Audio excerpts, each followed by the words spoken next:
ومن أحسن قولا ممن دعا إلى الله وعمل صالحا وقال إنني من المسلمين. আমার প্রশ্ন হচ্ছে, আপনার থেকে জেনে আসছি যে সবসময় সহিহ হাদিস হচ্ছে বুকের উপরে হাত বাঁধা। এখন আমাদের কিছু আহলে হাদিস আলেম বলছে, যেমন একটা আবু বকর জাকারিয়া সহ অনেকে বলছে যে এই হাদিস নাকি জয়ীফ, বুকের উপর হাত বাঁধা হাদিস জয়ীফ।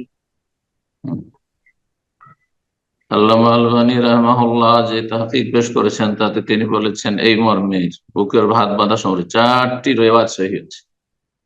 আর যারা জয়ীফ বলেছে তারা খানিকটা হাম্বলি প্রভাবিত, নাম কারো বলা দরকার নেই। হাম্বলির কথা হানাফিদের চাইতে একটু ভালো। তারা বলছে যে কোন বুকের নিচে হাত বাঁধাও জয়ীফ আর ওপরেও জয়ীফ, কথা বুঝতে পেরেছেন। আর হানাফিরা বলছে যে না, ওই যেটা সবচেয়ে জয়ীফ, সর্বসম্মতিক্রমে জয়ীফ, বুকের আপনার নাভির নিচে হাত বাঁধা, সেটা তাদের কাছে আমলযোগ্য। আর যেটা ইবনে খুজাইমা রাহিমাহুল্লাহ হাদিস যে নিয়েছেন আলা সাদরিহি, সিনার উপর, সেই হাদিসটি তাদের কাছে জয়ীফ। আল্লাহ রাব্বুল সঠিক বুঝ দান করুন এবং আমাদেরকে সহিহ সুন্নাহর আমল করার তৌফিক দান করুন। এই মর্মে যে হাদিসগুলি রয়েছে সবগুলি মিলালে এই ইবনে খুজাইমার হাদিসের চাইতে সহিহ হাদিস কিছু নেই। তুলনামূলক এই হাদিসটি সহিহ এবং অনেকের কাছে হাদিসটি সহিহ। যারা জয়ীফ বলেছেন তারাও নাভির নিচের হাত বাঁধার হাদিসের চাইতে অনেক শক্তিশালী হাদিসটি। তাহলে যদি আমরা তারজিতে যাই, মানে যখন দেখবো যে এটাও দুর্বল এটাও দুর্বল, তো কোনটা হালকা দুর্বল, তাহলে এই বিষয়ে প্রাধান্য পায়, এই ক্ষেত্রেও প্রাধান্য পায় বুকের উপর হাত বাঁধার হাদিস। তারপরে বিষয়টি সুন্নাত, ফরজ করে দিলে হবে না। তো কথা হচ্ছে যে আমরা কোন মাযহাবের প্রভাবিত না হয়ে আমরা সেই হাদিস আমল করার চেষ্টা করি কথার সাথে। আল্লাহ তৌফিক দান করুন। আমিন। এরপর যা প্রশ্ন করবেন হাসান, আপনি প্রশ্ন করুন। আসসালামু আলাইকুম শেখ। ওয়ালাইকুম আসসালাম ওয়া রাহমাতুল্লাহি ওয়া বারাকাতুহু। জি শেখ, আমার দাদা মারা গিয়েছেন কয়েক বছর হলো রাহিমাহুল্লাহ। উনি রেখে গিয়েছেন আমার দাদি, উনার 8 ছেলে এবং 1 মেয়ে। তো উনাদের সম্পদের বন্টনটা কিভাবে হবে জানতে চাচ্ছি। ফারায়েজ এইভাবে হয়নি। ফারায়েজ যেহেতু ভাগ বন্টন একটু এদিক সেদিক হলে, একজন কেউ ছুটে গেলে হয়ে যাবে। ফারায়েজের নিয়মই হচ্ছে ফতুয়া এবং ফারায়েজের পার্থক্য। এখানে মাসলা মানে ফতুয়া দিয়ে দেওয়া যাবে, একটা মাসলা শুনলাম আর শোনার পর উত্তর দিয়ে দেবে। কিন্তু যখন ফারায়েজ ধন সম্পদের টাকা পয়সার ভাগ বন্টন বিষয় আসবে, তখন হাসরুল ওয়ারাসা, উত্তরাধিকারী সংখ্যা, তাদেরকে পুরোটাকে চারিদিক থেকে ঘিরে সামনে হাজির করতে হবে যে কে কে আছে সংশ্লিষ্ট ব্যক্তি, ওয়ারিসিন, মৃত ব্যক্তির। এটার জন্য লিখিত নিয়ে আসতে হবে। তারপরে কোনো ভালো দক্ষ আলেমের কাছে যেতে হবে, যাওয়ার পরে তার কাছে লিখিত উত্তর নিতে হবে। বোঝা গেছে? মৌখিক ফারায়েজের উত্তর কারো কাছে নেবেন না। সুতরাং ফারায়েজের কোনো প্রশ্ন আমাদের এই জুম প্রোগ্রাম করবেন না। জাযাকাল্লাহ খাইর। এরপর যা প্রশ্ন করবেন মনিরুল ইসলাম, আপনি প্রশ্ন করুন।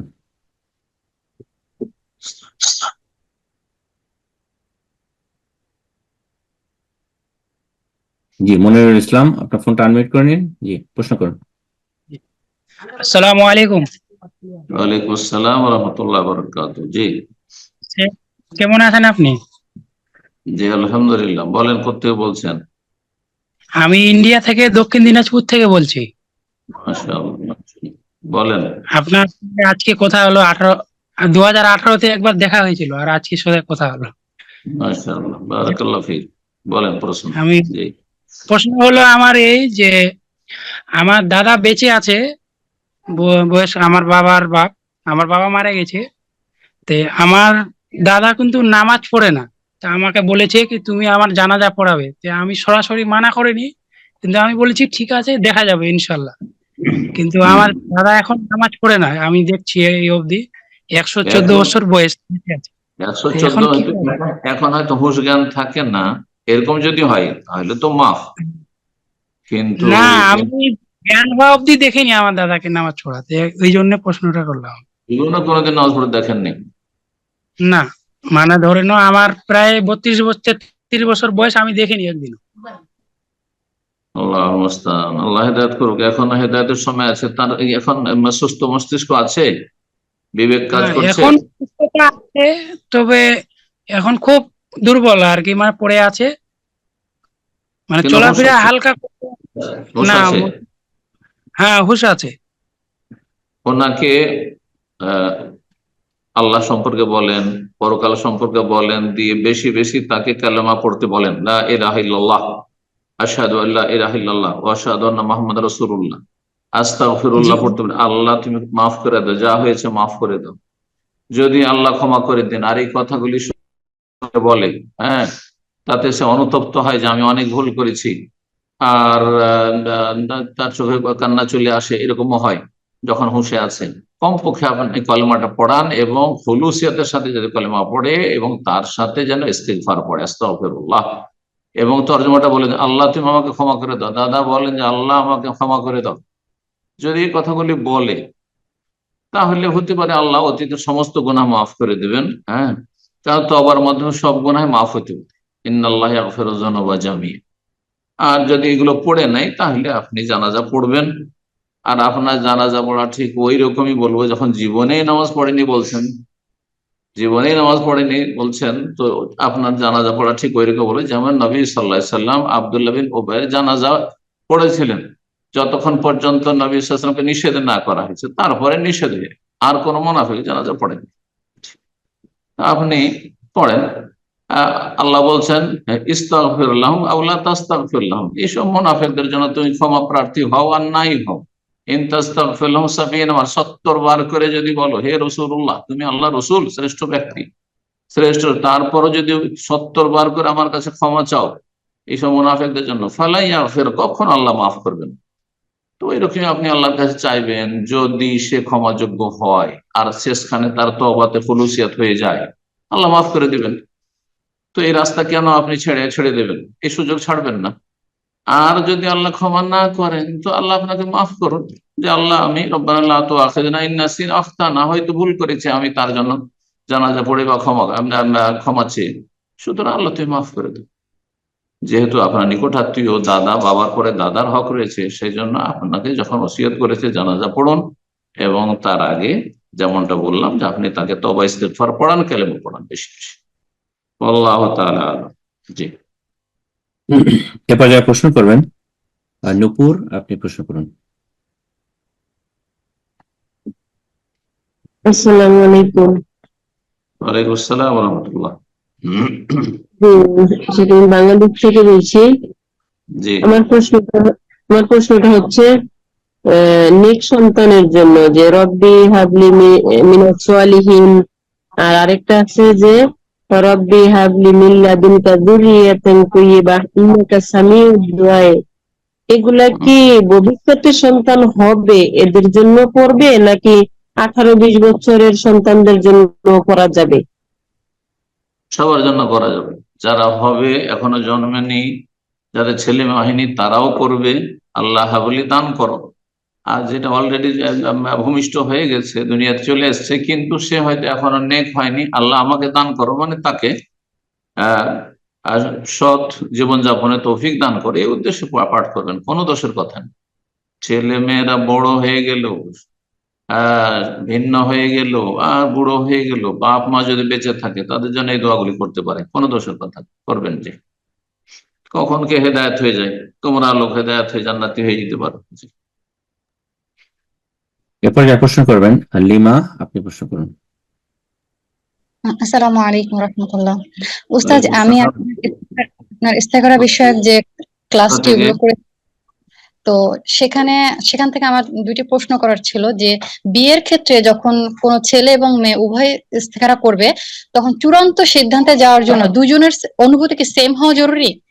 আর এমনটা যদি হয় যে একজনের পজিটিভ ফিলিংস হলো, একজনের নেগেটিভ ফিলিংস হলো, সেক্ষেত্রে করণীয় কি?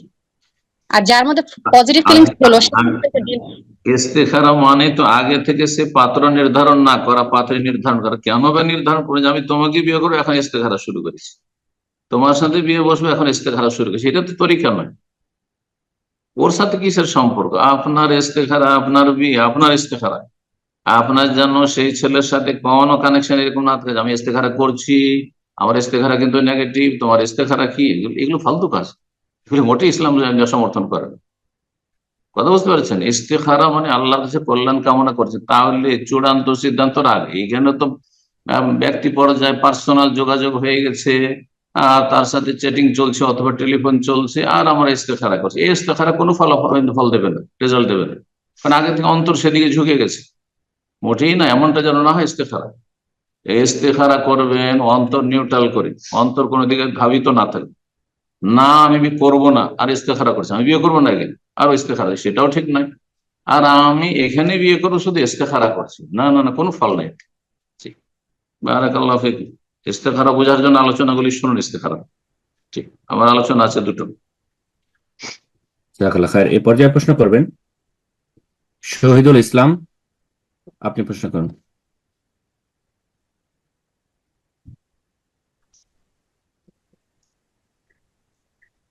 জি, আপনার ফোন আনমিউট হয়েছে, প্রশ্ন করুন। আসসালামু আলাইকুম ওয়া রাহমাতুল্লাহি ওয়া ওয়ালাইকুম আসসালাম ওয়া রাহমাতুল্লাহি ওয়া বারাকাতুহু।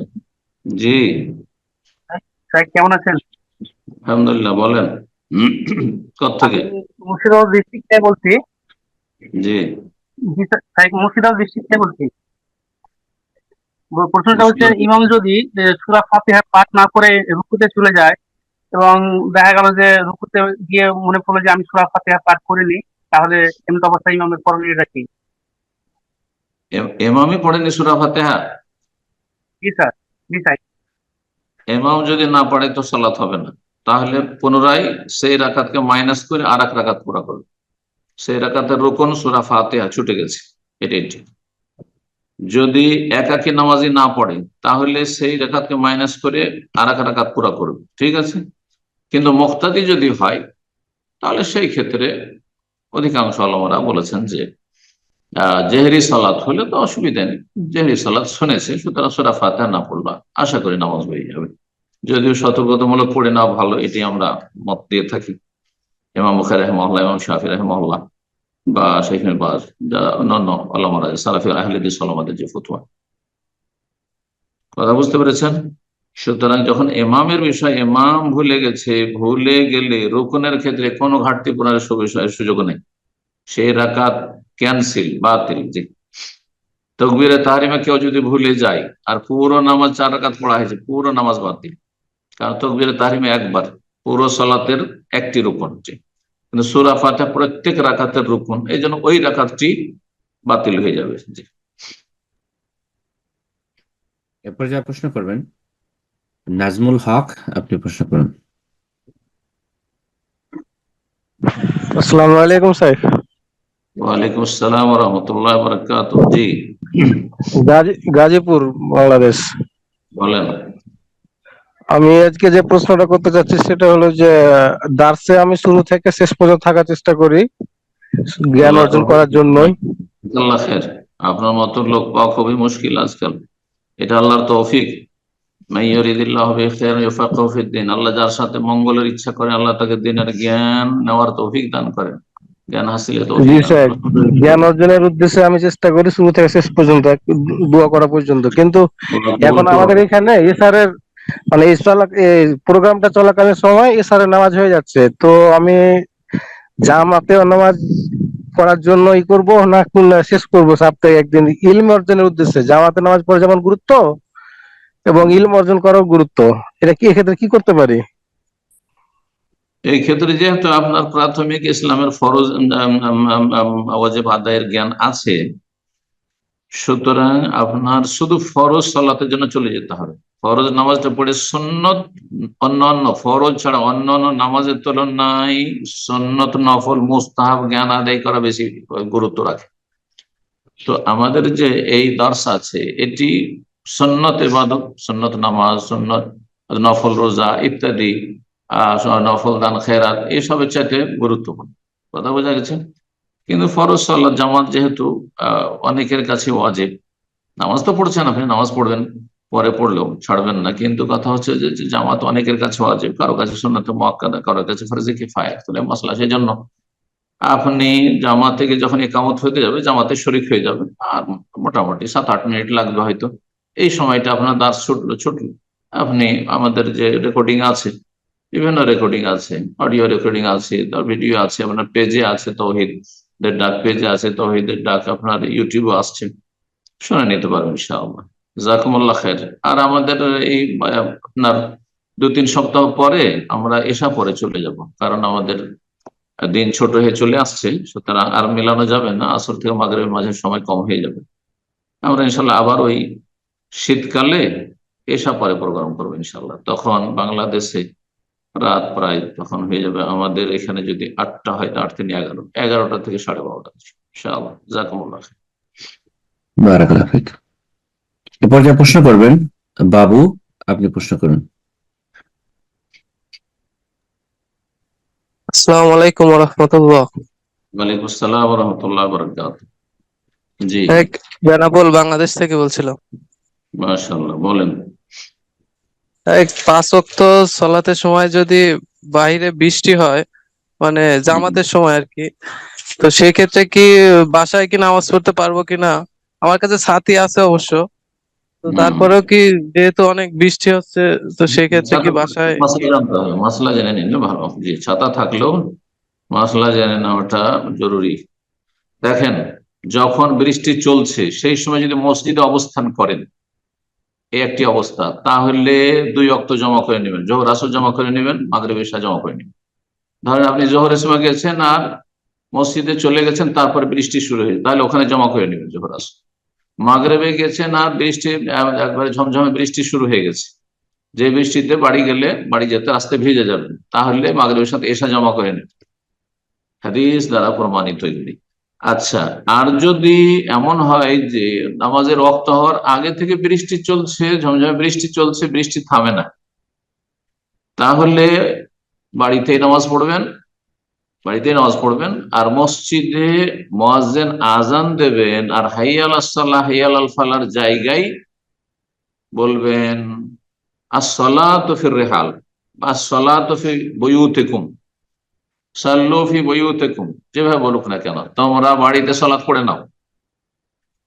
আস-সালাতু ফির রিহাল বা ফি রিহালিকুম ফি বুয়ুতিকুম, যেভাবে বলুন, নামাজ পড়ে নেন বাড়িতে।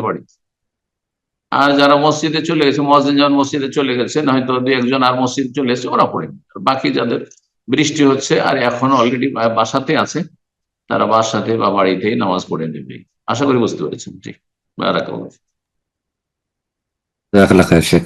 আর এই মাসালাটার বিষয়ে আরেকটু পরিষ্কার হওয়া দরকার। প্রশ্ন হলো যে যদি মসজিদে যাওয়ার পরে কোন অনেক মসজিদে আছে যারা সুন্নাহগুলো ফলো করে থাকেন, ইমাম সাহেব হয়তো আপনার জামা করেন। এখন যে মসজিদগুলোতে জামা করছেন না, সেই ক্ষেত্রে মুসল্লি কি নিজে নিজে সেখানে জামা করে নিতে পারবে, নাকি এর বিধানটা কি? গুরুত্বপূর্ণ প্রশ্ন। যেমন হানাফি মাযহাবে তাদের কাছে জমা নাই, বেশ কিছু মাযহাব এরকম আছে যারা বলছেন না, এই ক্ষেত্রে জমা চলবে না। তো যারা জমা করেন আর ইমাম ধরেন সেই মাযহাবের অনুসারী, তাহলে তো মসজিদে জমা হচ্ছে না। মসজিদে যখন জামা হচ্ছে না, মসজিদে যেটা করবে ইমাম এবং সেখানকার সিংহভাগ মুক্তাদিরা ইমামের সাথে আছে, আর সেখানে তারা নিয়মিত মুসল্লি, তাহলে সেখানে আমরা তাদের সাথে কোনো দ্বিমত করবো, এটা জায়েজ না। তাহলে মসজিদের ইমাম হচ্ছে হানাফি মাযহাবের, সুতরাং জমা করবে না বৃষ্টিতে, তাহলে আমরা বলবো না যে আমরা জমা করব, আপনারা না করুন। না, ঝগড়া করা জায়েজ না, ইখতিলাফ করা জায়েজ না, এটা গুনার কাজ। এর বিপরীত ইমাম হচ্ছে এমন ব্যক্তি যিনি এই জমাকে সুন্নত মনে করেন বৃষ্টির সময়, যে ঝমঝমে বৃষ্টি হচ্ছে আর ইমাম জমা করছেন, আর মসজিদ থেকে আমরা টান দিয়ে বেরিয়ে যাব আমাদের মাযহাবে গোলামির কারণে, এটাও জায়েজ নয়। ওলামারা বলছেন যে যদি আপনি আপনার মাযহাবে নাজায়েজই মনে করেন, তো আপনি সুন্নতের নিয়ত করে নেন, কিন্তু আপনি মুসলিম উম্মায় ফাটল ধরেন, আপসে ইখতিলাফ করিয়েন না, কারণ এটা ধ্বংসের কারণ, সর্বনাশের কারণ। অন্তরে ফাটল ধরে যাবে যখন তোমরা আপসে ইখতিলাফ করবে না, বিশ্বাস সতর্ক করেছেন। সুতরাং সেখানে আপনি যারা মাযহাবের অনুসারী জমা করেন না, জোহর আসর জমা করবেন না, মাগরিব এশা জমা করবেন বৃষ্টির কারণে, বা ভয়ভীতির কারণে তারা ইমামের সাথে জমা করে নেন আর ফরজের নিয়ত না করবেন, ঠিক আছে আপনার ফরজ যেহেতু আপনার মজাবে হয় না, তাহলে আপনি সুন্নতের নফলের নিয়ত করে নেন, আর তারপরে আপনি বাড়িতে পড়বেন না, এখানে বসে থেকে পড়বেন না, পরে আপনি আবার আসবেন, সেটা আপনার বিষয়। যখন এই কথাটি আসলো তখন এই ভাই যে বলছেন যে ছাতা আছে, ছাতা থাকলেও শরীয়তে ছাড় দেওয়া হয়েছে, কারণ এতে বলা হয়নি যে সাল্লুফি বইয়ুতকুম, তখনই বলবে বা ওই কথার উপর আমল করবে যখন তোমাদের কাছে ছাতা না থাকে, কথা নবী সাল্লাল্লাহু আলাইহি ওয়াসাল্লাম বলেননি, বুঝা গেছে? সুতরাং ছাতা থাক, ব্যবস্থা থাক, গাড়ি আছে, কারে করে বৃষ্টি চলছে, কারে করে চলে আসবে, বাসা থেকে নামবে আর গাড়িতে বসবে আর মসজিদে চলে, তারপরে যখন বৃষ্টি, আসল হচ্ছে যে বৃষ্টি এতটা হচ্ছে যাতে কাপড় ভিজে যাবে, শরীর ভিজে যাবে এরকম, তাহলে সেখানে ছাড় রয়েছে। বাড়িতে আছেন, বাড়িতে পড়ে নেন, আর মুয়াজ্জিন আজান এখনো দেয়নি তাহলে আজান এই বাক্যগুলি বলেন। আর যদি দেখা যায় যে মসজিদে পৌঁছে গেছেন তাহলে জমা করেন। জাযাকুমুল্লাহ খাইর। বারাকাল্লাহু ফিক। এরপর যা প্রশ্ন করবেন তাসমির রহমান, আপনি প্রশ্ন করুন।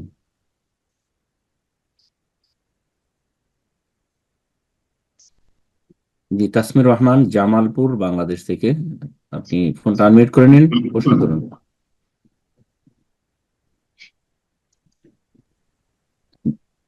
আসসালামু আলাইকুম ওয়া রাহমাতুল্লাহি ওয়া বারাকাতুহু। সম্মানিত শেখ, আসসালামু আলাইকুম ওয়া রাহমাতুল্লাহি ওয়া বারাকাতুহু।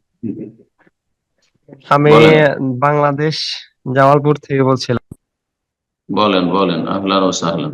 জি জি, আপনার ফোনটা মিউট করে ফেলেছেন, আবার ফোনটা আনমিউট করে নিন, প্রশ্ন করুন। জি জি, আমার প্রশ্নটা হলো, বর্তমানে বাংলাদেশ প্রেক্ষাপটে জামাত শিবিররা, মানে আমাদের আহলে হাদিসের অনেক সন্তানরা জামাত শিবিরে যোগ দিতেছে।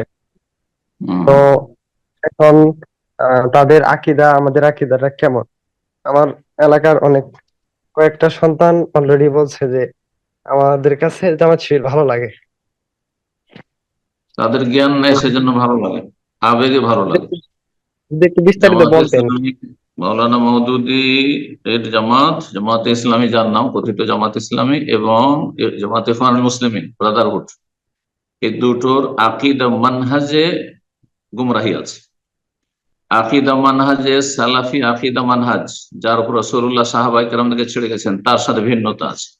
তাদের কাছে একামতের দিন মানে রাষ্ট্রীয় ক্ষমতা, আমাদের কাছে একামতের দিন মানে ইসলামের যাবতীয় ফরজ, ওয়াজিব এবং সবচেয়ে বড় ফরজ হচ্ছে তাওহীদুল ইবাদা, আল্লাহর জন্য ইবাদতকে সুনির্দিষ্ট করা।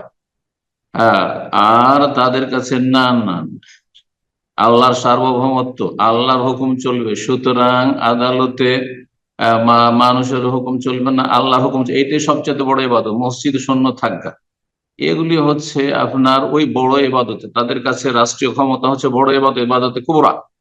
আর এগুলো ক্ষুদ্র ইবাদত, তাদের কাছে নামাজ, রোজা, হজ, যাকাত এগুলো হচ্ছে ক্ষুদ্র ইবাদত। নাউজুবিল্লাহ। এই ভাষাগুলি মাওলানা মওদুদীর তাফহিমাতে রয়েছে, রাসাইল মাসাইলে রয়েছে। আল্লাহ সব অনিষ্টতে হেফাজত করুন। 10টি ধারাবাহিক আমার আলোচনা আছে জামাত ইসলামের গুমরাহি সম্পর্কে, যদি জানতে হয় সেই আলোচনাগুলি শুনে নেন। জি, বারাকাল্লাহু ফিক। এরপর যা প্রশ্ন করবেন হামিদা খাতুন, আপনি প্রশ্ন করুন। আসসালামু আলাইকুম ওয়া রাহমাতুল্লাহি ওয়া বারাকাতুহু। ওয়ালাইকুম আসসালাম ওয়া রাহমাতুল্লাহি ওয়া বারাকাতুহু। জি শেখ, আমি মালদা হরিশ্চন্দ্রপুর থেকে বলছি। মাশাআল্লাহ, বলেন। শেখ, আমার প্রশ্নটা হলো যে আমি নামাজরত অবস্থায় আমার কিবলা জানছিলাম, কিন্তু ভুলে গেছিলাম, জায়গাটা অন্য ছিল যেহেতু। তারপর 2 রাকাত সালাত আদায় করার পরে মনে হয় ওই তারপর কিবলার দিকে আমি ফিরে যাই। তারপর নামাজ 4 রাকাত আমার মনে হচ্ছে যে 4 রাকাতই আমি পড়েছি, এরকমটা মনে হচ্ছে। আর যেহেতু ওই কিবলার কথা মনে এসেছে, আর সে সময় আবার মানে পরীক্ষার বেল পড়ে গেছিল, তাই দুটো জিনিস একসাথে হওয়াতে আমি একটু হয়ে গেছিলাম, 4 রাকাত পড়েছি কিনা এটা দ্বিধাদ্বন্দ্বে পড়ে গেছিলাম। তারপরেও আমি কিন্তু আবার দিইনি, সহসাজদা করিনি। তবে এক্ষেত্রে আমার নামাজটা কি হয়েছে? কেবলার জন্য সে চেষ্টা করলো প্রথম যে কেবলা কোন দিকে আছে, তারপরে যদি ভুল সিদ্ধান্তে চলে যায় আর কেবলা ভুল হয়ে যায়, আর পুরো সালাত পড়ে নিয়েছে, তাহলে আর সালাত পুনরায় আদায় করতে হবে না। পুরো সালাত আদায় হয়ে গেছে ফাইনামা তুয়াল্লু ফাসাম্মা ওয়াজহুল্লাহ, আল্লাহ বলছেন এইরকম ক্ষেত্রে। সূরা বাকারা আয়াত রয়েছে, বুঝা গেছে।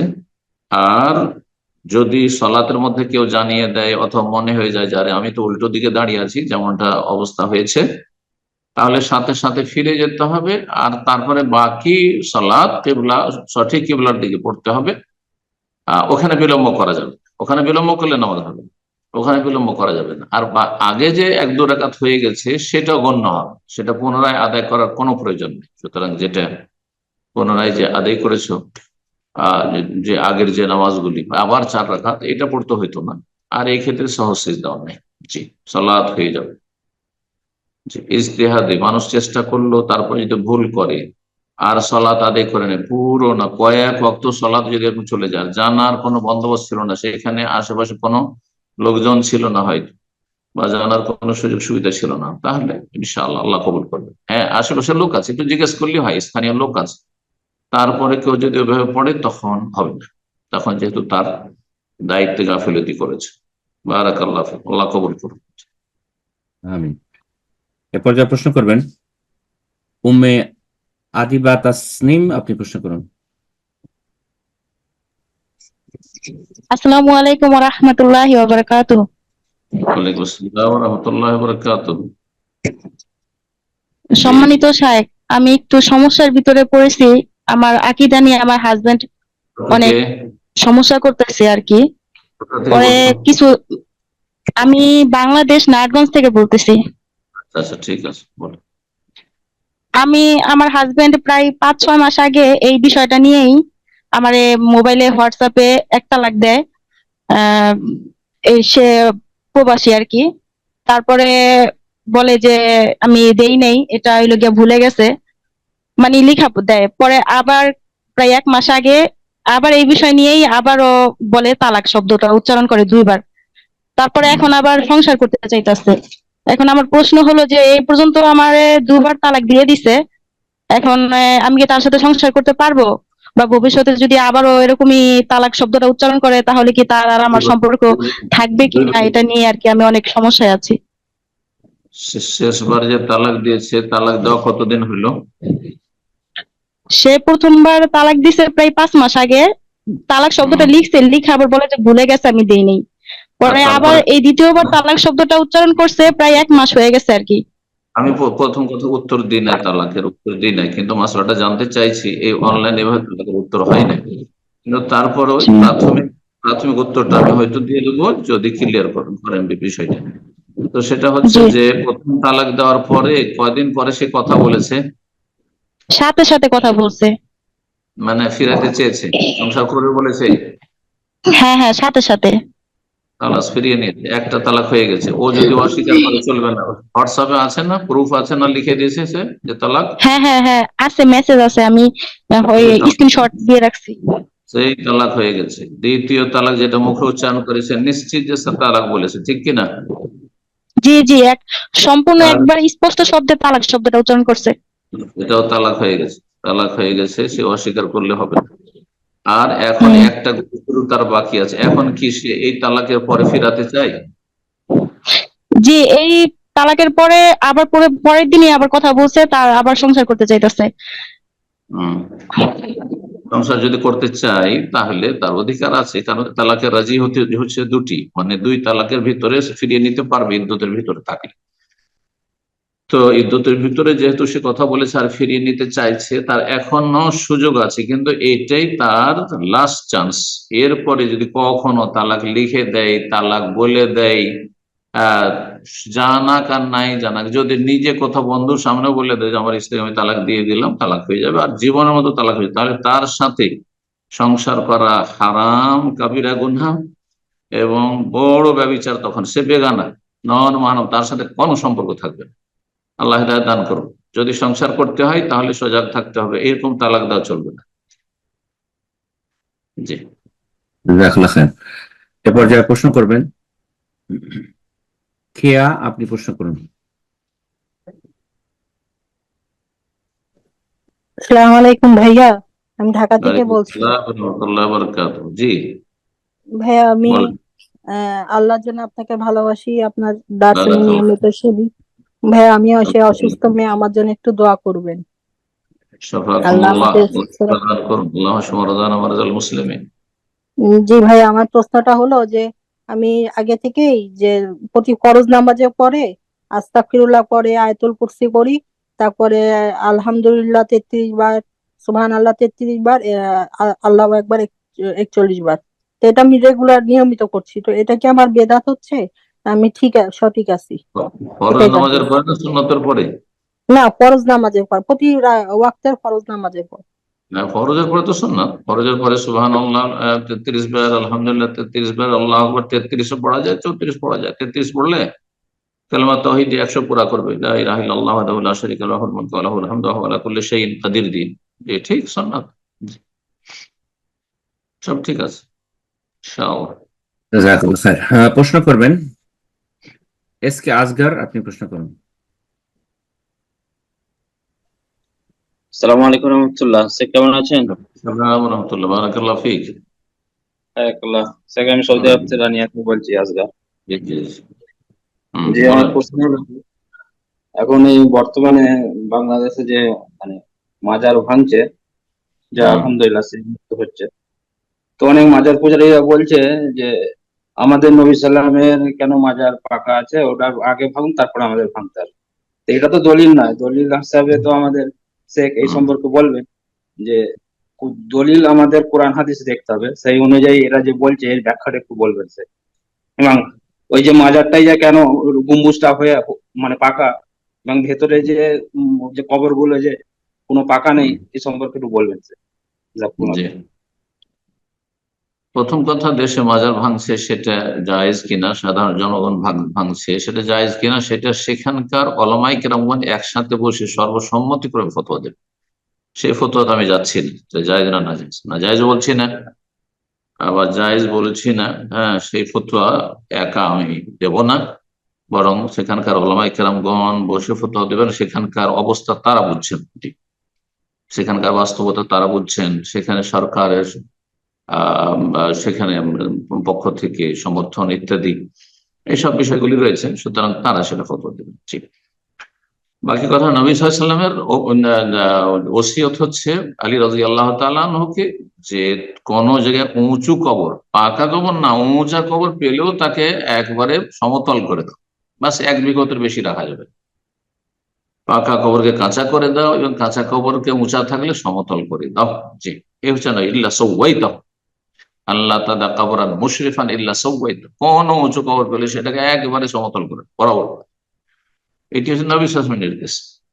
এখন সংশয় বিদআতপন্থীদের যে নবী সাল্লাল্লাহু আলাইহি ওয়াসাল্লামের কবর, সেটাকে মাজার বলা বেদাত, সেটাকে রওজা বলা বেদাত। খবর, নবী সাল্লাল্লাহু আলাইহি ওয়াসাল্লামের কবর পাকা বা সেটা মাজার কেন না? নবী সাল্লাল্লাহু আলাইহি ওয়াসাল্লামের মাজারও নেই, রওজাও নাই, কবর আছেন, এবং নবী সাল্লাল্লাহু আলাইহি ওয়াসাল্লামের যেখানে দাফন আছে সেখানে দাফন আছেন, মা আয়েশা রাদিয়াল্লাহু তাআলার হুজরায়ে মুবারাকায় কক্ষে। কারণ আম্বিয়া রাসূল আল্লাহর বিধান হচ্ছে যেখানে ইন্তেকাল করবেন সেখানে তাকে দাফন করতে হবে, সমস্ত নবীদের ক্ষেত্রে এটি হচ্ছে আল্লাহর বিধান। সেই জন্য তাকে সেখানে দাফন করা হয়েছে, না হলে খোলা জায়গায় দাফন করা হতো। আর সেখানে দাফন করা হয়েছে যাতে শিরক বিদাত না হয়। তারপরেও শিরক বিদাত করতে বিদাতিরা ছাড়ে না, এখানে এসে আল্লাহ হেফাজত করবে। আলহামদুলিল্লাহ, যেখানকার সরকার তাওহীদ সুন্নাহ সরকার, যে আলহামদুলিল্লাহ সেখানে প্রোটেকশনের ব্যবস্থা রেখেছেন, যে এখানে মানুষ শিরক কুফরি সরাসরি স্পষ্ট ভাবে করতে পারে না, কিন্তু তার মধ্যেও তারা তাদের এই সব শিরকি বিদাতি কর্মকাণ্ডে তারা লিপ্ত। আল্লাহ রাব্বুল তাদের হেদায়েত দান করুন। এটা কখনো কবর পাকা করা হয়নি, নবী সাল্লাল্লাহু আলাইহি ওয়াসাল্লাম কবর পাকা না, এবং নবী সাল্লাল্লাহু আলাইহি ওয়াসাল্লামের কবর যেমন মাজারগুলি রয়েছে সেরকম না। আর তারপরে যে গম্বুজ তৈরি করা হয়েছে সেই মা আয়েশার কক্ষের ওপর, সেই গম্বুজটি না নবী সাল্লাল্লাহু আলাইহি ওয়াসাল্লামের উপদেশ ছিল পরিও, না আবু বকর করেছেন, না ওমর করেছেন, না ওসমান করেছেন, আলী করেছেন। দলিল আলী রাদিয়াল্লাহু তাআলা আনহু পর্যন্ত। তারপরে যেসব খলিফাগুলি এসেছেন, ধরেন ওমাইয়া আমলে, এখন এক সময় কোন একজন শাসক করেছেন, তাদের আমলগুলি দলিল নাই, তাদের আমলগুলি দলিল নয়। কাজটি যারা করেছেন সেটাও ঠিক করেননি। আর তারপরে সেটা কবর পাকা করা নেই, হ্যাঁ, সেটা মসজিদের সাথে সামিল করে নেওয়া হয়েছে। মসজিদের সাথে সামিল করা হয়েছে, তারপরেও সেটাকে কক্ষের মধ্যে ঘিরে রাখা হয়েছে যাতে করে কেউ তওয়াফ না করতে পারে। একদিক বন্ধ করা আছে যাতে তওয়াফ কেউ না করতে পারে সেই কবরে। তারপরে তার পাশে বাম পাশের দিকে সালাত আদায় না করতে পারে, এইভাবে সেটাকে আলাদা করে রাখা। এক কথায় সেটা আলাদা হয়ে আছে। জি, আর মসজিদের মধ্যে কবর দেওয়া হয়নি, সেটা মায়েশার কক্ষে কবর দেওয়া হয়েছে, তারপরে সেটা ওইভাবে পাকা করা হয়নি যে এইভাবে মাজারগুলি পাকা করে সেগুলিতে গায়রুল্লাহর ইবাদত উপাসনা হচ্ছে, শিরকের আস্থানায় পরিণত হচ্ছে, সেটাও নেই। আলহামদুলিল্লাহ, শিরক থেকে আল্লাহ রাব্বুল আলামিন নবী সাল্লাল্লাহু আলাইহি ওয়াসাল্লামের কবর মুবারককে মুক্ত রেখেছেন, হেফাজতে রেখেছেন। আল্লাহ যেন কিয়ামত পর্যন্ত হেফাজত করেন। বারাকাল্লাহু ফিকুম। সুতরাং এসব কথা তাদের কানা কাহাই করে দেখানো আর মানুষকে, অজ্ঞ মানুষদেরকে বিভ্রান্ত করা। আল্লাহ তাদের বিভ্রান্তি থেকে বাঁচিয়ে রাখবেন। প্রশ্ন করবেন মোহাম্মদ আলী, আপনি প্রশ্ন করুন। আসসালামু আলাইকুম। ওয়ালাইকুম আসসালাম ওয়া রাহমাতুল্লাহি ওয়া বারাকাতুহু। জি, আমি পূর্ব বর্ধমান, ওয়েস্ট বেঙ্গল পূর্ব বর্ধমান থেকে বলছি। আমি বর্তমানে রিয়াদে কর্মরত। সেখানে আমার প্রশ্ন হলো, একজন আমার বন্ধু আছে, তার সামনে আমি গাড়ি চালাচ্ছিলাম এবং হাই উঠলে আমি লা হাওলা ওয়ালা কুওয়াতা ইল্লা বিল্লাহ বলি। তা বললে এটা দলিল কি, এটা মুখে হাত দিয়ে চাপতে হবে? আমি বললাম যে এটা নামাজের মধ্যে হাই উঠলে মুখে হাত দিয়ে চাপতে হয়। এটা কি এটা একটু দলিল একটু বলবেন? হাই উঠলে লা হাওলা ওয়ালা কুওয়াতা ইল্লা বিল্লাহ বলেছেন আপনি, এই তো? জি জি।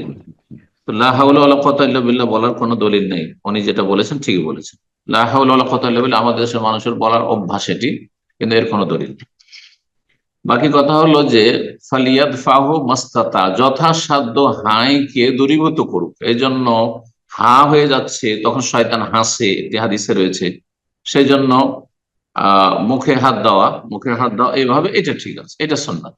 মুখে হাত দিয়ে চেপে রাখা যাতে শয়তান হা করে না হাসে এই দৃশ্য দেখে, আর গাফিলতি, অলসতা আরো বেশি না বেড়ে যায়, সেজন্য যথাসাধ্য হাইকে দূর করতে বলা হয়েছে। হাই শয়তানের পক্ষ থেকে, শয়তানের পক্ষ থেকে। কারণ হাই আসছে মানে আপনার মধ্যে অলসতা চলে এসছে, আর আপনি অ্যাক্টিভ না, সক্রিয় না, ইত্যাদি, যার ফলে হাই ভালো জিনিস নয়। পক্ষান্তরে আল ওতাস, হাঁচি হচ্ছে আল্লাহর পক্ষ থেকে, কারণ হাঁচি রহমত।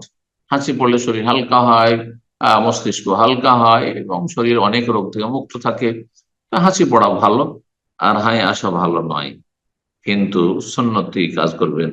হাঁচি পড়ার ক্ষেত্রে তো আলহামদুলিল্লাহ বলা প্রমাণিত, কিন্তু হাই উঠলে লা হাওলা ওয়ালা কুওয়াতা ইল্লা বিল্লাহর কোনো প্রমাণ আমার জানা নেই। আল্লাহু আ'লাম। এরপর যে প্রশ্ন করবেন শিরিনা খাতুন, আপনি প্রশ্ন করুন।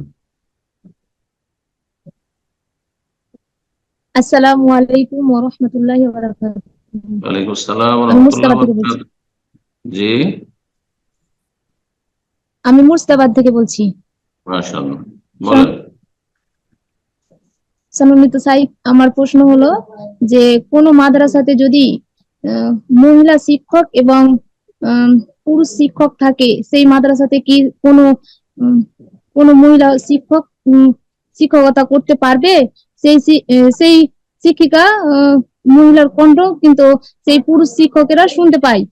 তো এখন সেই শিক্ষিকার মহিলার করণীয় কি জানিয়ে উপকৃত করবেন। জাযাকাল্লাহু খাইরান।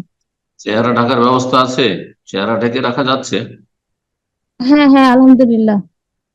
যদি চেহারা ঢেকে থাকা যায়, আর যদি মানে একসাথে একবারে একাকার না হয়ে যায় পুরুষ শিক্ষকদের সাথে, কখনো জরুরি প্রয়োজনে কথাবার্তা বললো, আর ক্লাস করছে তখন হয়তো বাইরে থেকেও শুনলো, আর আওয়াজ শুনলে কোনো দোষের কথা নাই। আওয়াজ বেগানা পুরুষ শুনতে পারে, কিন্তু আকর্ষণীয় আওয়াজ যেন না শুনে। মানে তেলাওয়াত, মহিলা তেলাওয়াত করছে, সাবালিকা মেয়ে তেলাওয়াত করছে আর পুরুষরা শুনছে, অনেকগুলো মাদ্রাসায় শিথিলতা শুরু হয়ে গেছে, এটা জায়েজ না।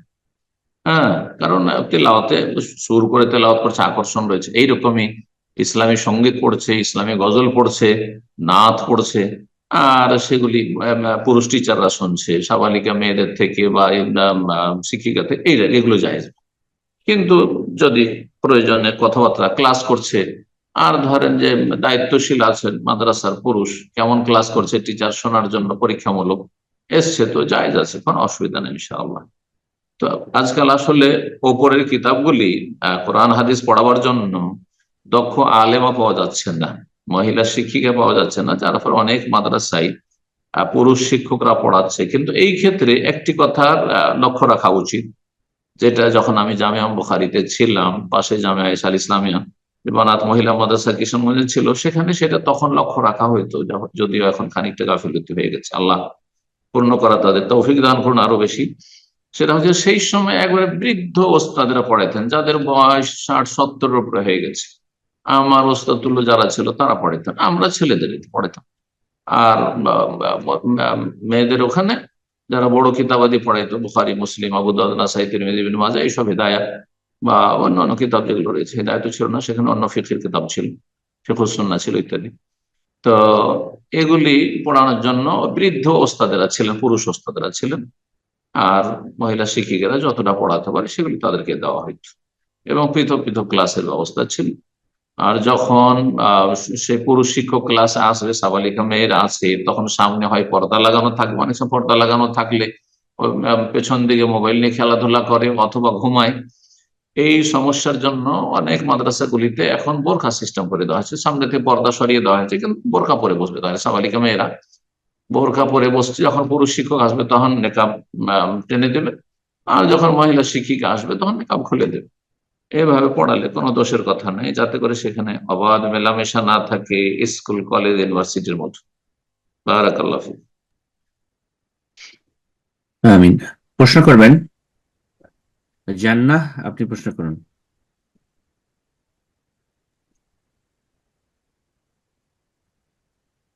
জি, আপনার ফোন আনমিউট হয়েছে, প্রশ্ন করুন।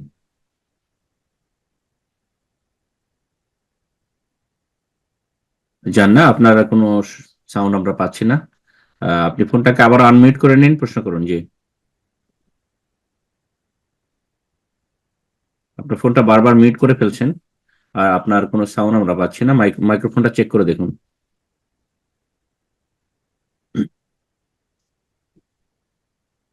তো ইনশাআল্লাহ আমরা এই পর্যায়ে অন্য আরেকজনকে সুযোগ করে দিয়েছি। আপনি বাই দিস টাইম আপনার মাইক্রোফোনটা চেক করে নিন, আবার আপনাকে সুযোগ করে দেবো ইনশাআল্লাহ।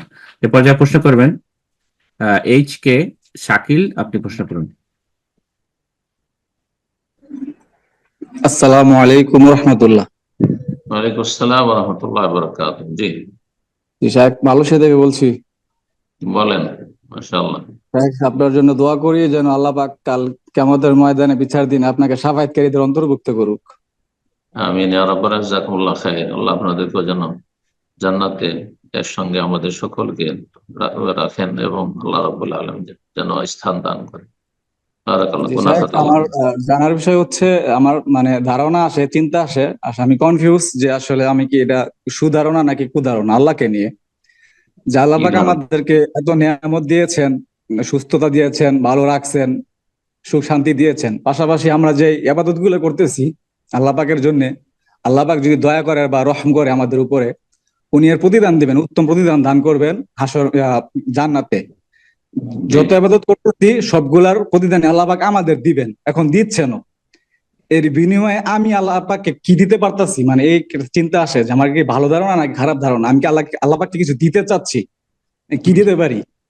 ধারণা আসে যে চোখের জল মানে কান্না দিতে পারি, এটা কি আল্লাহ পাক, মানে এটা তাও তো আমাকে এর বিনিময়ে আল্লাহ পাক আরো ভালো কিছু দিবেন, মানে আল্লাহ পাক শুধু আমাদেরকে দিয়ে যাবেন, তা আমরা আল্লাহ পাককে কি দিতে পারি, মানে এই ধারণাটা আসে। ভালো ধারণা নাকি খারাপ ধারণা, আর আল্লাহ পাককে কি দিতে পারি আমি, এটা আবার কি জানতে চাচ্ছি। আল্লাহকে যেটা দেবেন বা আমরা দেব, হ্যাঁ বান্দা, সেটা হচ্ছে ইবাদত। ওয়া খালাকতুল জিন্না ওয়াল ইনসা ইল্লা লিয়াবুদুন। আমাদেরকে আল্লাহ যে উদ্দেশ্যে সৃষ্টি করেছেন সেই উদ্দেশ্যটা সুন্দরভাবে আমরা বাস্তবায়ন করব। কথা বোঝা গেছে? এই জন্য হাদিসের দোয়া রয়েছে, আল্লাহ আইনি আলা যিকরিকা ওয়া শুকরিকা ওয়া হুসনে ইবাদাতিকা, মানে সুন্দর কোয়ালিটির ইবাদতের তৌফিক দান করো, সুন্দর কোয়ালিটির ইবাদত। তো যেই ইবাদত আপনার কোয়ালিটির আছে তার চাইতে সুন্দর থেকে সুন্দরতম ইবাদত করার চেষ্টা করুন। আর সমস্ত ইবাদতের ক্ষেত্রে এবং যেগুলো পরিমাণ বাড়ানো যাবে, যেমন দৈনিক কোরআন তেলাওয়াত, সুন্নত নফল সালাত ইত্যাদি, এগুলির ক্ষেত্রে সুন্নত নফল সিয়াম রোজা এগুলিকে বাড়াইতে পারে। কিন্তু ফরজ তো আপন জায়গায় সংখ্যার দিক থেকে ঠিক থাকবে, পরিমাণের দিক থেকে, কিন্তু সেটার কোয়ালিটি সুন্দর করা যাবে, কোয়ালিটি সুন্দর করা যাবে, খুশু সুন্দর করা যাবে, তাতে জিকির আজকার সুন্দর করা যাবে, মনোযোগী হওয়ার বিষয়টি। তো সুন্দরভাবে ইবাদত করার চেষ্টা করুন, এটি হচ্ছে আল্লাহকে আমাদের দেওয়া। এবং আপনার কথা থেকে যেটা জানলাম যে আল্লাহ আমাদেরকে আমাদের ইবাদত বন্দেগীর বিনিময়ে সবই দিচ্ছেন, দুনিয়াও দিচ্ছেন, আমরা দুনিয়াও পাচ্ছি। কিন্তু দেখেন একটি কথা এখানে খুব সতর্ক সাবধান, যে আমাদের ইবাদত বন্দেগীর উদ্দেশ্য যেন দুনিয়ার নিয়ামত না হয়, যে আল্লাহ তো আমার ইবাদত বন্দি করেছি, 5 ওয়াক্ত সালাত পড়ছি, আমার রুজিটা কম করিও না, রুজি বড় ভালো না, এবং আমাকে কোনো বিপদ আমাদের সম্মুখীন করিও না, আমাকে আমার অসুস্থ করিও না, বা আমার পরিবারকে অসুস্থ করিও না। না না, এই দুনিয়ার গরজগুলো যেন না থাকে, এগুলো আল্লাহ এমনি দিয়ে দিবেন, এগুলো এমনি বোনাস হিসাবে দিয়ে দিবেন। কিন্তু যখনই আমরা ইবাদতের মুখ্য উদ্দেশ্য হচ্ছে আল্লাহর সন্তুষ্টি, রেজা, সন্তুষ্টির মাধ্যমে জান্নাত, আর জান্নাত হচ্ছে আল্লাহ সবচেয়ে বড় প্রতিদান, সেটা আমাদের মূল টার্গেট হবে। জাহান্নাম থেকে রক্ষা, যে জাহান্নাম থেকে রক্ষা পেল এবং জান্নাতে তাকে দাখিল করা হবে, এটা আমাদের মুখ্য উদ্দেশ্য হবে, আল্লাহ সন্তুষ্টির মাধ্যমে, আল্লাহ রহমতের মাধ্যমে। কিন্তু আল্লাহ আমি নামাজ রোজা করছি, এতে হবে কি, যারা দুর্বল ইমানের মানুষ হয় কি, যে নামাজ রোজা করেছে, খুব ধার্মিক, তারপরে যখন বালা মুসিবত চলে আসে, আর্থিক সংকট চলে আসে, তখন অসন্তুষ্ট হয়ে যায়। আল্লাহ এত ডাকছি তোমাকে, এত দোয়া করছি, এত নামাজ পড়ছি, তাও তুমি খেতে দাও না, তাও তুমি অসুস্থ রাখছো, তখন ইমান হারিয়ে যায়, কিন্তু তকদিরের প্রতি ইমান খারাপ হয়ে যায়, যার ফলে দুনিয়ার কোনো গরজ করবেন না, এমনিতে আল্লাহ দেবেন, এমনিতে দেবেন। এই কথাটি বিজ্ঞ আলেমগণ লিখেছেন, এই কথাটি আমি আপনাদের সাথে শেয়ার করছি যাতে আমরা এই ভুলে না থাকি। অনেকে এই ভুলের মধ্যে রয়েছেন, আমি অনেকের সাথে কথা বলে দেখেছি, দুনিয়ার সমস্ত সুখ শান্তির জন্য আমি নামাজ রোজা করছি, অজাগা না, কখনো না। দুনিয়ার সুখ শান্তি তাহলে না থাকলে করবো না, আর একই অবস্থায় করবো, বরং ওর চাইতে সুন্দর করে করবো, আরো ভালো করবো, সুখে থাকলেও করবো, দুঃখে থাকলেও, এই মন মানসিকতা থাকতে হবে। আল্লাহর তৌফিক দান করুন। তারপরে আল্লাহকে আমাদের দেওয়ার কোনো প্রয়োজন নাই ইবাদত ছাড়া, কারণ আল্লাহ বলছেন যে মা উরিদু মিনহুম ওয়া মা খালাকতুল জিন্না ওয়াল ইনসা ইল্লা লিয়াবুদুন, ইবাদতের জন্য সৃষ্টি করেছি একমাত্র জিন ইনসানকে। মা উরিদু মিনহুম রিজকান, তারপরে আয়াতে সূরা জারিয়াত, তাদের কাছ থেকে আমি কিছুই চাই না, রিজিক চাই না। ওয়া মা উরিদু আন ইউতিমুন, তাদের কাছ থেকে খাবারও চাই না। ইন্নাল্লাহু রাজ্জাকু যুল কুওয়াতিল মাতিন, বরং আল্লাহ রাব্বুল আলামিন যিনি রাজ্জাক, রিজিক দাতা, এবং তিনি মহাশক্তিধর। আল্লাহ রাব্বুল আলামিন আমাদের সুন্দরভাবে ইবাদত সম্পাদনের তৌফিক দান করুন এবং আমাদের ত্রুটিগুলিকে আল্লাহ মাফ করুন। যতই ইবাদত বন্দেগী করি, একটি দুনিয়ার নিয়ামতের বদলায় দিয়ে দিতে পারবো না, বুঝতে পারছেন না? এই চোখের নিয়ামতের বদলায় দিতে পারবো না, সারা জীবন সেজদা পড়ে থেকে, সারা জীবন কোরআন তেলাওয়াত, সারা জীবন দিনের কাজ করে, দাওয়াতি কাজ করে। সুতরাং যেন আমরা কখনো এই ধারণায় না থাকি যে আমি অনেক কিছু করছি। না, আল্লাহ তোমার যেমন শুকরিয়া আদায় করা উচিত সেভাবে শুকরিয়া আদায় করতে পারছি না। লা নুহসি সানাআন আলাইক, লা নুহসি সানাআন আলাইক আনতা কামা আসনাইতা আলা নাফসিক, তুমি যেভাবে আল্লাহ তোমার গুণগান বর্ণনা করেছো, আমি পারছি না আল্লাহ রাব্বুল আলামিন, আমার ত্রুটিগুলো মাফ করে দাও। বারাকাল্লাহু ফিক। আমিন। প্রশ্ন করবেন জান্নাহ, আপনাকে আবারও সুযোগ করে দিচ্ছি, ফোনটা আনমিউট করে নিন, প্রশ্ন করুন।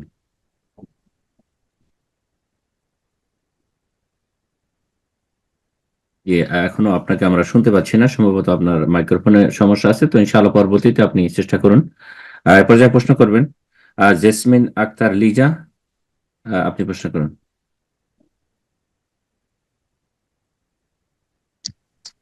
আসসালামু আলাইকুম ওয়া রাহমাতুল্লাহ। ওয়ালাইকুম আসসালাম ওয়া রাহমাতুল্লাহি ওয়া বারাকাতুহু। জি জি বলেন।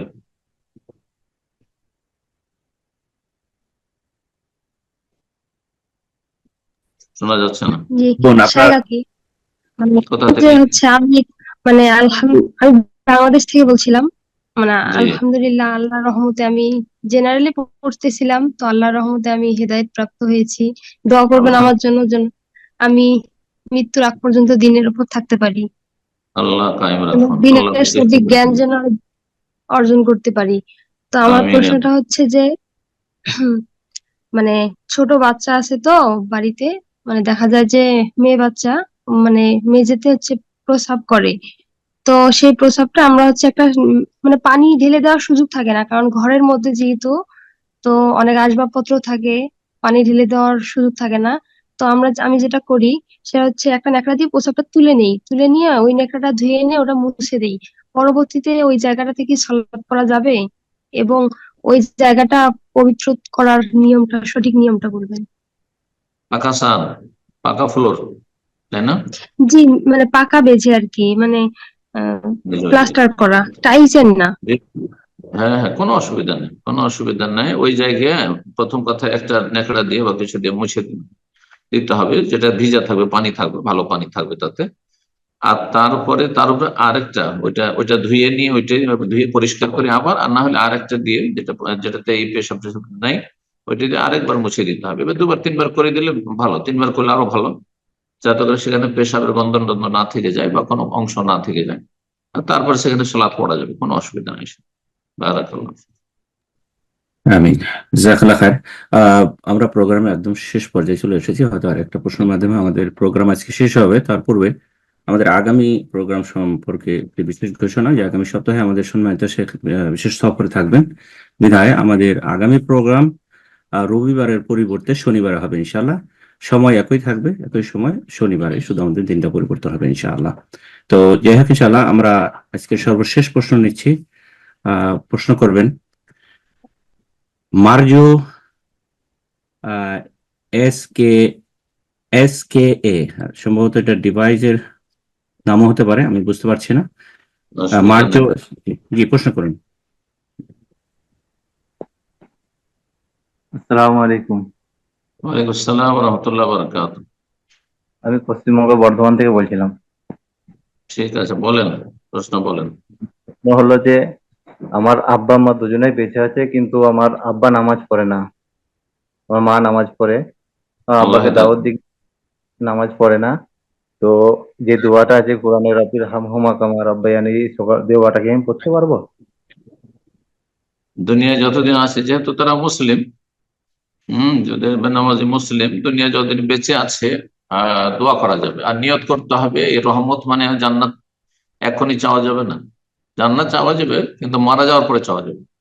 যদি এই অবস্থায় চলে যাবে, বেনামাজি হয়ে চলে যায়, হ্যাঁ ঘরে একেবারে নামাজ যদি না পড়ে, আর মাঝে মধ্যে পড়ছে, মাঝে মাঝে পড়ে না, এরকম যদি হয় তাহলে গুনাহগার, কিন্তু দোয়া করা যাবে এভাবে।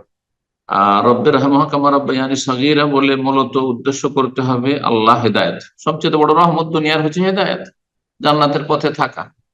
তো আল্লাহ তুমি আমার আব্বাকে হেদায়েত দান করো, নিজের ভাষাতে দোয়া করবেন, আর এই দোয়া করবেন রহমত, দুনিয়ার সুস্থতা। বাপ মা যদি অসৎ হয়, বেনামাজি হয়, তাদের সুস্থতার দোয়া করা যাবে, তাদের শান্তির দোয়া করা যাবে, তাদের আর্থিক সচ্ছলতার দোয়া করা যাবে, সব দুনিয়ার নিয়ামতের দোয়া করা যাবে। এবং জান্নাতের দোয়া করা যতদিন পর্যন্ত মারা যায়নি। কিন্তু এই বেনামাজি হয়ে যদি মারা যায়, তখন জান্নাতের দোয়া করবেন, এক ওয়াক্ত নামাজ পড়েনি, এটা একটা কঠিন বিষয়। জি, কিন্তু মাঝে মাঝে পড়ে, মাঝে মাঝে পড়ে না, তারপর মারা যাওয়ার পরও দোয়া করতে পারবেন ইনশাআল্লাহ। অধিকাংশ আলেমরা এটাই বলছেন। বারাকাল্লাহু ফিকুম। দোয়া করি আল্লাহ আপনার আব্বাকে হেদায়েত করুন এবং আম্মাকে হেদায়েত করে টিকিয়ে রাখুন, আর আপনাদের সকলকে দিনের পথে রাখুন। যেসব ভাই বোনেরা থাকলেন তাদেরকে আল্লাহ রাব্বুল আলামিন দিনের পথে রাখুন। বারাকাল্লাহু ফিকুম।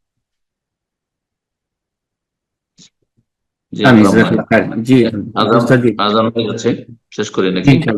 জি জাযাকাল্লাহ খায়ের, দোয়া করে শেষ করে দিন। আপনি তো বললেন ইনশাআল্লাহ আগামী শনিবারে সময় এটাই থাকবে আমাদের সৌদি আরবে 4:30, আর বাকি যে টাইমটা আছে ওই টাইমে একই টাইম থাকবে। আর ইনশাআল্লাহ তাআলা শনিবারের দিন প্রোগ্রাম হবে। বারাকাল্লাহু ফিকুম। আল্লাহ রাব্বুল আলামিন কবুল করুন।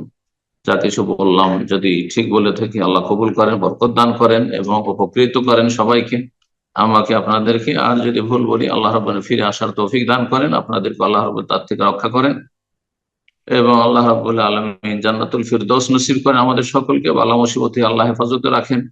সফরে, বাড়িতে, যেখানে আমরা থাকি, প্রবাসে, যে যেখানে আছেন, আল্লাহ রাব্বুল সার্বিক কল্যাণ দান করেন।